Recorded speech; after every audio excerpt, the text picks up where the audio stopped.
Hi there. For the next 30 minutes, you're going to learn all my tips and secrets to writing an outstanding resume. But this is just one piece of the puzzle. To get the tools you need, download my entire resume curriculum with clear instructions, easy to follow worksheets, 20 samples, and the PowerPoint slides to this very presentation. Get your copy at careerlabnow.com. Solve your resume puzzle. Thanks for watching Resume Lab. Welcome to the Resume Lab. I'm Julie LaCroix. There's one thing you really need to know about a resume, that it only gets about a 7-second look. Before we get started on how to build your resume, let me just make one thing very clear. Writing resumes are all about simplicity. Mark Twain once said, "I would have written less if I had more time." And I think that that's very important for everybody to remember when they're constructing their resume. Here are some of the keys that I always put into the building blocks of a resume for my clients. Number one, make it simple. Consider your reader is the second one. You want to make it easy to read.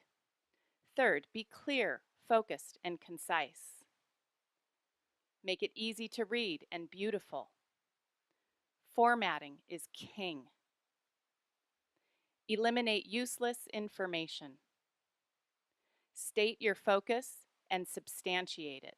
And always remember the single goal of your resume is simply to get it in the yes pile. You're not trying to put all of your experience into this document. You're just trying to make it a yes pile movement. A resume is not a legal document, it is a sales document. So only put in what is necessary to pull it to the yes pile. Another thing to remember is there are two audiences for your resume. First of all, there's the automated reader called an ATS or an HRIS. An ATS is an applicant tracking system. An HRIS is a human resources information system. These are the electronic readers that you might find when you go to LinkedIn or monster.com and you upload your resume to a job posting and it goes and searches for keywords and maybe it accepts it and maybe it kicks it out. There's no science to this. There is an algorithm that runs through the keywords and the formatting, the base, but you're up against a computer, so there's no one way to do it, and every HRIS system or ATS system is different. Just remember, less formatting than more formatting. So be very, very careful about how, over formatting your resume. An automated reader will recognize keywords, so you should have keywords that match the ones that would be used to search for a candidate in the position of target. So in other words, if you're going for a marketing coordinator position or a marketing specialist position, you're going to want to have a lot of the keywords that you might find throughout the internet on a variety of different general marketing positions. You want to have those built into your resume as well, because those will be the vocabulary of the role, so that you should be able to define your prior experience or your prior academic training given that exact same vocabulary. The second audience is the human reader.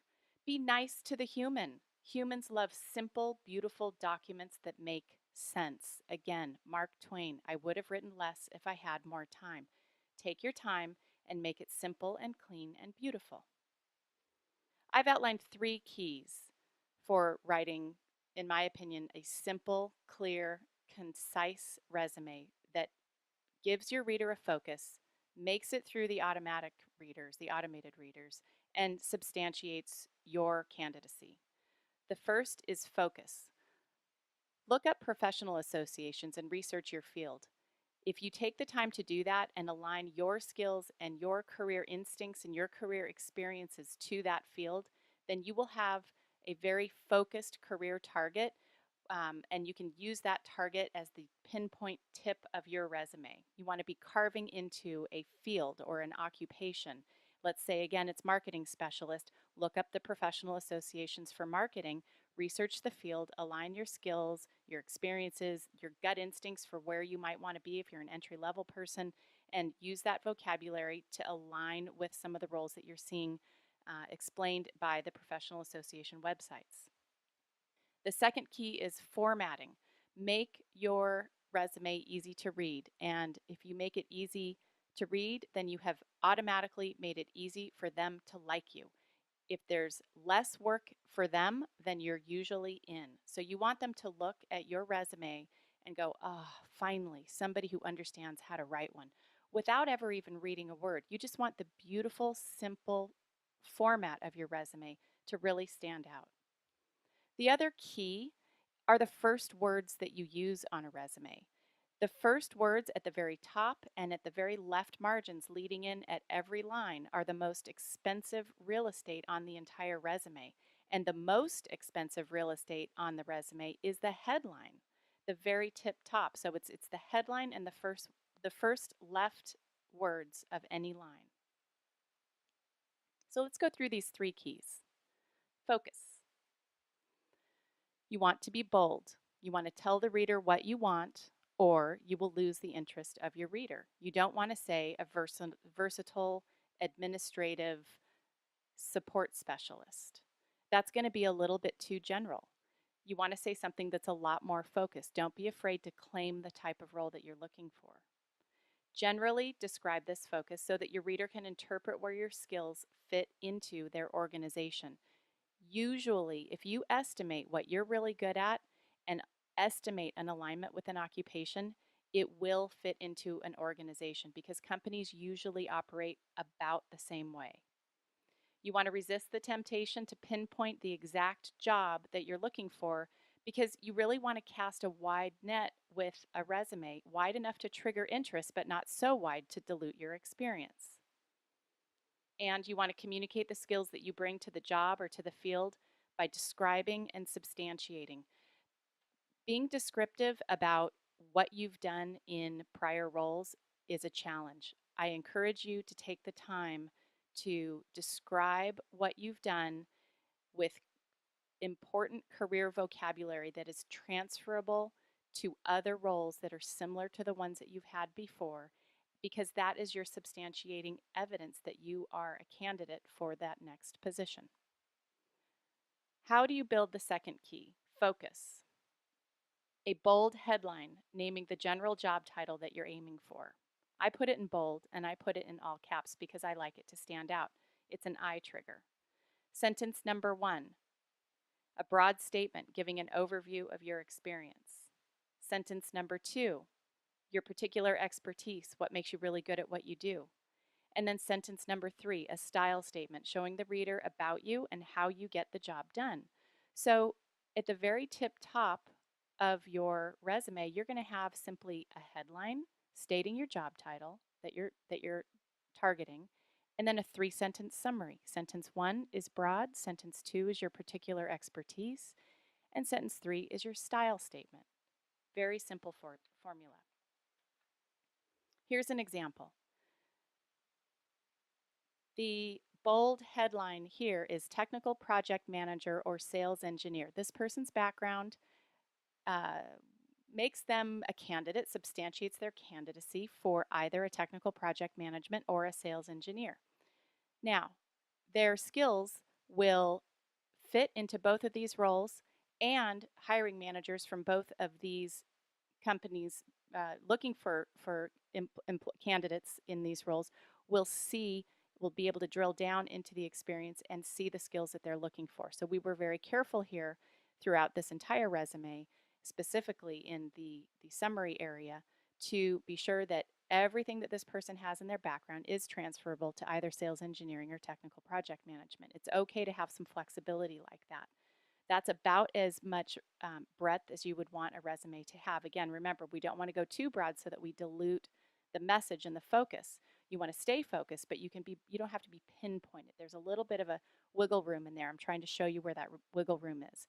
So in this case, the broad statement is that this person is a mid-level technical project manager with 5 years of experience supporting the coordination of major technology projects in mid-sized companies. Okay, so mid-sized companies supporting major technology projects and 5 years of experience. That's a good overview. Now let's drill down into their particular expertise. In this case, it's bridging the gaps between technical and non-technical teams. Communication is the key in this role, as anybody who has worked with a project manager or a sales engineer in a technical environment would know. So we've stated it very, very simply. Now we're going to have that style statement. This person is focused on efficiency, streamlining, and continuous improvement, team communication, and the careful monitoring of every project's performance and budget. Notice that sounds a little bit human. It doesn't sound very robotic, like resume robotic. We kind of want to give it a human factor there. We want to show a little bit about the person's work style. That's very important. Here's a second example. This is a junior person, a sports marketing coordinator or assistant. Those are both really strong entry level job titles. And we're going to state for the reader what this person's situation is. Entry level. They're a recent college graduate with a degree in communication studies and extensive internship experience in sports promotions and experiential events. Now, they may not have known that experiential events was a thing, but with some research into a professional organization, they probably found that experiential marketing and experiential sporting and gaming events and community events, that's a key word. So that was good that they put that in there. Now what we're going to do is we're going to have that particular expertise. In this case, this person is too young to be an expert yet, but we do have some worker characteristics that will bring them to developing an expertise, and so we want to build those in. Energetic and organized with a goal to create optimal fan and customer experiences. And then the style statement, currently seeking an entry-level position on an experiential or sports marketing team. An entry-level person can kind of work the style statement in elsewhere, kind of in that second sentence instead, or they can kind of break the rules a little bit and put a focus, like this is what I'm looking for, currently seeking. I'm perfectly fine with that. The third example is for somebody who is a mid-level media manager, basically content coordinator and manager. So this person has had some responsibilities. If you're putting the word manager up there, you're looking for some responsibilities with the specialty at hand. Content and media coordinator with professional experience managing databases in the media industry, proactively communicating with teams as point of contact for gathering and managing data. That's a pretty significant role. And we're stating right out there that this is generally, get your arms around, what I do. My particular expertise is ensuring complete and accurate content management systems with specialized experience coordinating heavily between departments to move client requests and projects forward. So obviously we're really stepping on the coordination pedal there. Now we have the style statement, highly organized and efficient, excellent communication skills, and an eye for detail and accuracy. So we're using very descriptive language there to give the reader a feel for what they can expect if they were to call this individual in for a candidate profiling. All right, example number 4. This is the last one. I just wanted to give you guys 3 or 4 so that you could kind of see where the boundaries are and where the wiggle room is. A program specialist and a program coordinator. So this is another younger professional, a recent college graduate with a degree in child and adolescent development with robust professional and volunteer experience implementing programs that serve individuals, communities, and customer groups. So I'd just like to say this is probably one of these recent grads who has just, 10, 12, 15 different volunteer experiences. You don't have to list all of those. You can summarize them and condense them into a couple of bullet points, but they are relevant experience, and I do count them as 2 years of experience. If they're looking for 2 years of experience and you've got 3 years of volunteer experience, in my opinion, skills are skills, and that those are experiences which have helped you develop skills in a relatively professional environment that aligns with an occupational pathway. So I would include it. Their particular expertise is planning and coordinating resources, maintaining and communicating the status of projects, and making presentations to families. This person states, hardworking and organized with a strategic approach to solving problems and excellent interpersonal communication skills. Sounds like this person really, really likes to bridge people in communities or in demographics to programs. And it sounds like from this summary that they've had a lot of experience doing this for volunteer organizations. All right, now we're going to put the key competencies together. These are 6 to 8 bullet points highlighting your skills, your knowledge, and your general core competencies. You want to be focused on what the employer wants. When you list your key competencies, be sure that they are delectable to the reader. You don't want to make them about what you've done in the past unless they apply to what you've done in the future. You want to focus on matching any catchwords and phrases from any job descriptions of interest, and you shouldn't have to customize these competencies for every single position that you apply for. If you look at, again, let's just use a marketing example. If you look at 10 different marketing roles, you're probably going to find 10 transferable key competencies that relate to your experience and these roles that you believe that you align with. And those are the competencies, the catchwords and phrases and skills and things like that, that you should be putting on your resume and not feeling like you have to change very much. For you entry level people listening, even if you have limited experience with a certain competency, include it if it's core to the job. Because remember, they're always going to say, where do you want to be in 5 years? And you can say, well, see that strategic planning competency. I know that's part of marketing, and that's where I'd like to build because I believe I have really good strategic thinking skills. I was a philosophy major, and then start to substantiate it. So I know that strategy is a big part of the job. And even though in the beginning I know I'm going to be in more of a coordinator or an assistant or administrative role, I'm going to be learning a lot about this. I'm going to be keeping an eye on strategy and how things get done because that's where I'd like to add in the future. So again, use it to your advantage. Don't be afraid to go a little aggressive on those competencies. Here's an example of a human resources or recruiting coordinator with their summary statement, their 3 sentences, and then their supportive key competencies. So in this example, it's a recent college graduate with a degree focused on communication. In this case, it could have been one of those really long college degrees that is just really hard to write simply on a resume. So again, it's not a legal document. This is a sales document. Their degree was focused on communication. So that's all the reader really needs to know. We can name the actual degree down at the bottom of the resume for further clarification, but for a summary, this is a recent college graduate with a degree focused on communication. That's good enough. An extensive internship, athletic, and professional experience coordinating and managing projects and organizing administrative processes. Now, their expertise would be strong coordination skills with a proven ability to effectively communicate, organize, and manage responsibilities between departments.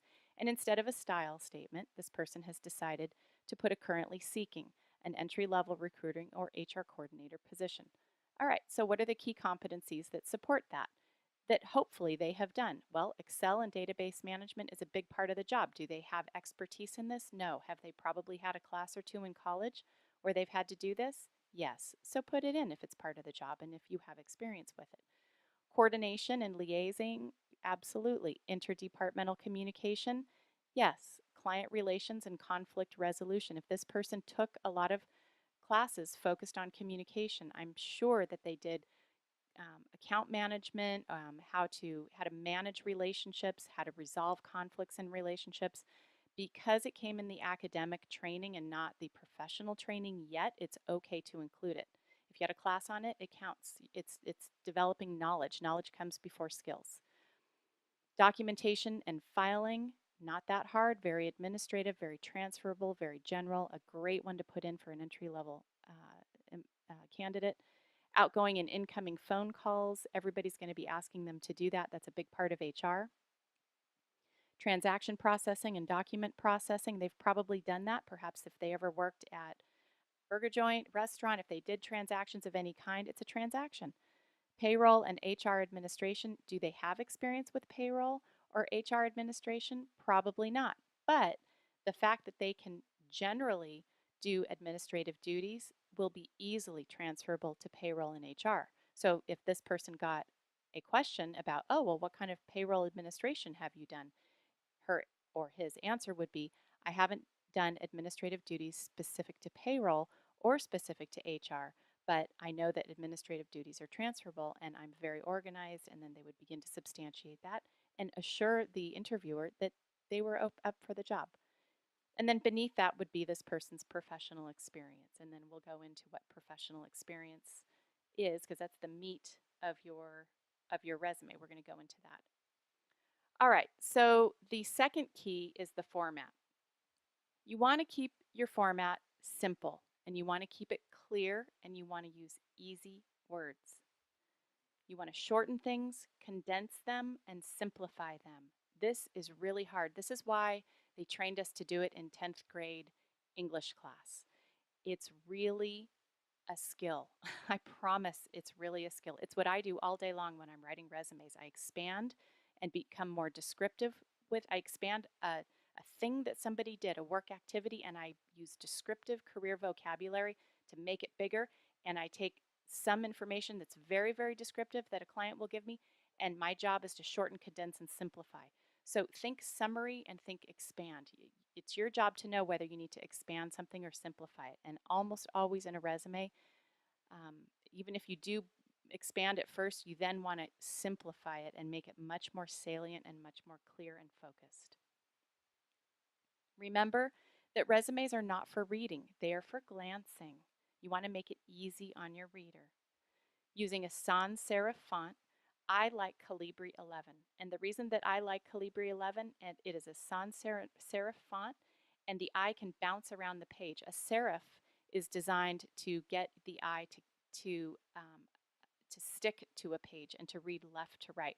I don't like to encourage the reader to read left to right on a resume. I like to make it easy for the reader's eye to attach and detach to information and bounce around the page and pick up what they need.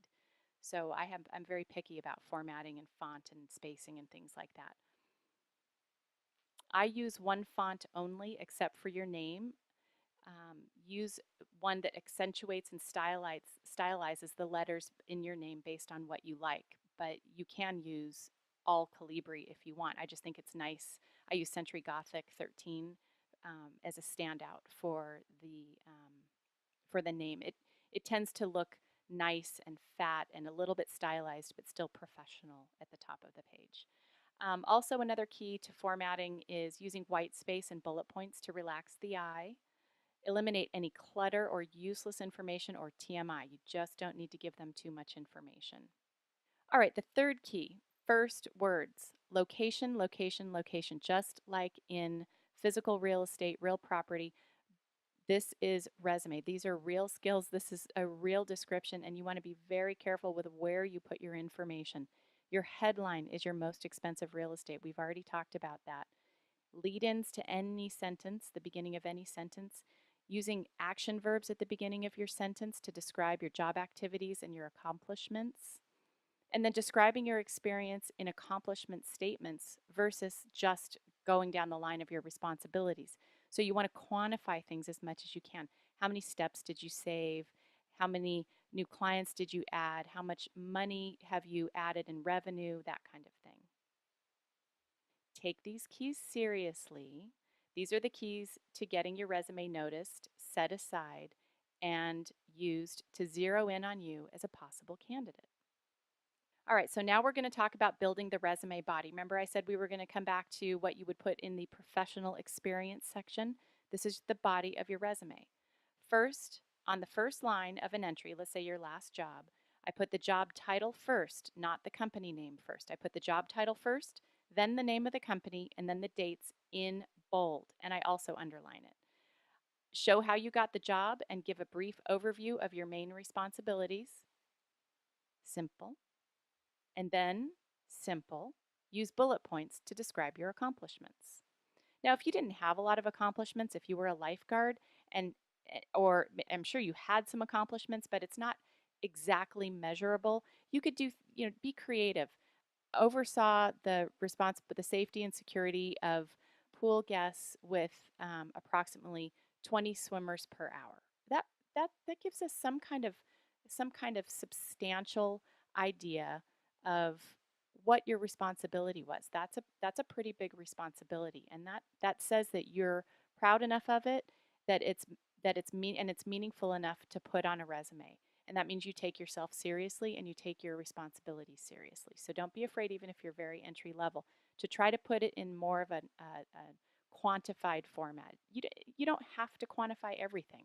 Don't get completely intoxicated with what you read on the internet that everything has to be a number. It doesn't. But you want to try to put a few of them in if you can. All right, here's an example. We have the job title, executive team leader, first in bold, and then the company name, and then off to the right, justified to the right margin is the dates, and then the lead-in Responsible for is how I like to start, or hired to, or recruited to, or promoted to. But responsible for is a very, very safe way to start this piece of real estate on your resume. Responsible for the overall management of a single store with a direct team of 60 employees consisting of 7 team leaders and 50 employees. That's a lot. That's really good to put that in your overview statement. Primary duties include managing all aspects of the clothing departments and daily operations of guest experience across all departments in the store. All right, and then here's what this person did. You can see the numbers and the metrics starting to come in. But then there's hire, the second bullet point, hire, promote, train, and terminate all personnel. That's not, that doesn't say how many, it's just part of the job. We don't need to quantify that. All right, so here are some things to consider when you're putting it all together. The wording, remember, simplicity. The layout, remember, clean. The presentation, remember, you want it structured in a way that everything substantiates what you've said before it. Your headline is substantiated by your summary. Your summary is substantiated by your key competencies. Your key competencies are substantiated by your experience beneath it. Use action verbs. Use bullet point styling. Don't write in paragraph form on a resume. It won't get read. And if you do write in paragraph form, use a serif font to be sure that your reader's eye attaches to the paragraph and reads the whole paragraph. You want to control your reader as much as possible. Try to write accomplishments versus responsibilities, or at least a blend. Use as much spacing as possible.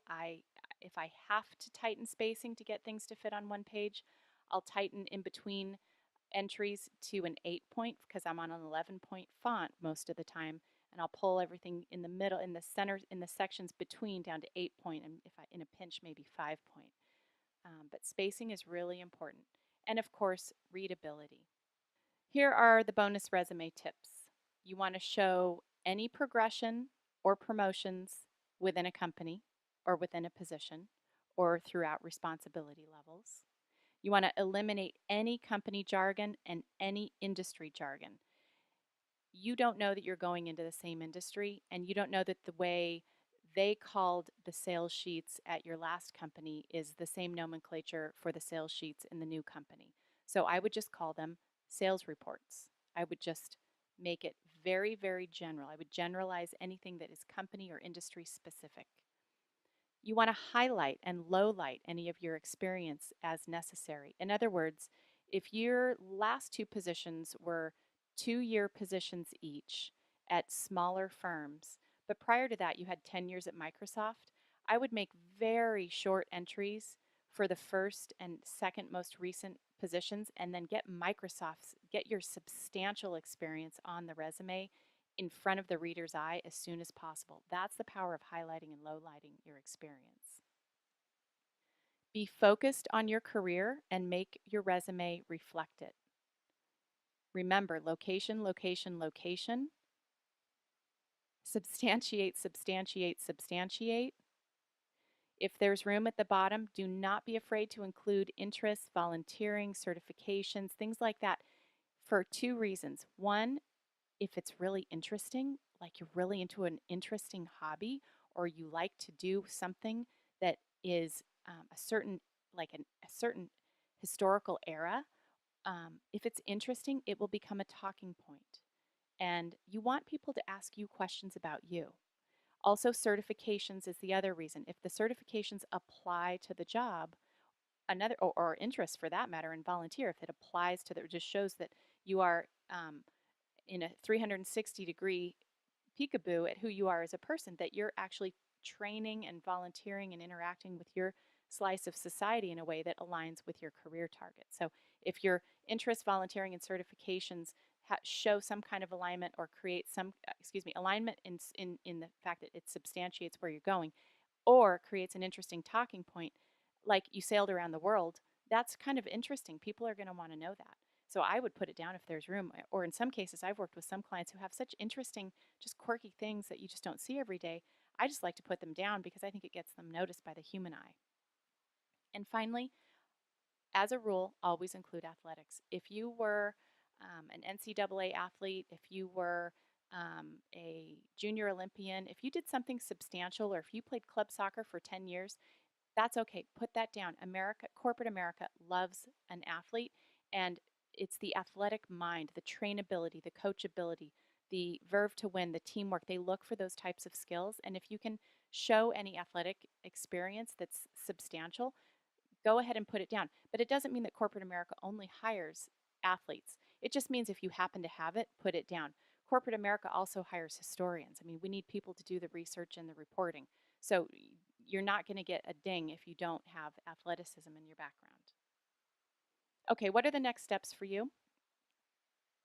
I would recommend going to the website careerlabnow.com and download the Resume Lab curriculum. There are over 20 samples there for you that I've put together. They're real resumes that I have written probably in the last year.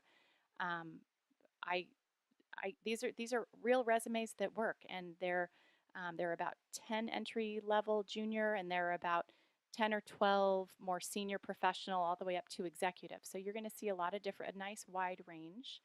And then I would review that curriculum and I would review those samples and I would build a resume that will get you noticed. Remember, to find what one is fitted to do and secure an opportunity to do it, that is the key to happiness. And that is a quote by John Dewey. Good luck.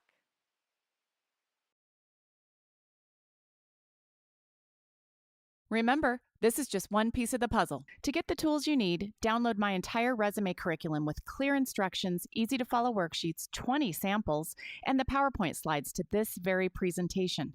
Get your copy at careerlabnow.com. Solve your resume puzzle. Thanks for watching Resume Lab.